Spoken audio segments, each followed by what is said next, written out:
হিন্দুস্তানে গোহত্যা বন্ধ হয়ে যাক, এটা আমার সৎ ইচ্ছা।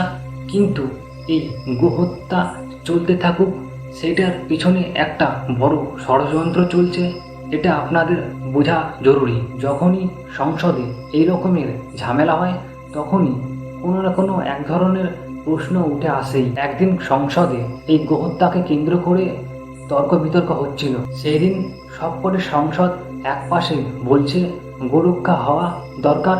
মুসলিম সাংসদ JM বানাতওয়ালা বলছেন যদি বিল পাস হয় তাহলে প্রথম ভোটটি আমার। গোরক্ষার সমর্থনে ওনাদেরই দ্বিতীয় মুসলিম সাংসদ বলছেন এতে আমাদের কোনো আপত্তি নেই, আপনারা আইন বানান। তখনই একটা মহিলা উঠে দাঁড়িয়ে বলেন গরুর মাংস খাওয়া আমার মৌলিক অধিকার, সেটার কি হবে? ওই মহিলাটির নাম হচ্ছে মমতা বন্দ্যোপাধ্যায়। ওনার গরুর মাংস খাওয়া মৌলিক অধিকার।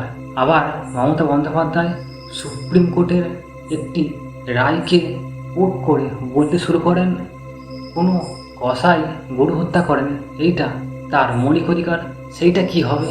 এটাই হচ্ছে সুপ্রিম কোর্টের জাজমেন্ট। তাহলে মামলা কোথায়? একদম হতে হতে পড়ে গেল। পশ্চিমবঙ্গের জনগণদের বুদ্ধিভ্রষ্ট হয়ে যাওয়ার কারণে তারা রাজ্য শাসনের জন্য এইরকম ব্যক্তিকে নির্বাচন করেন।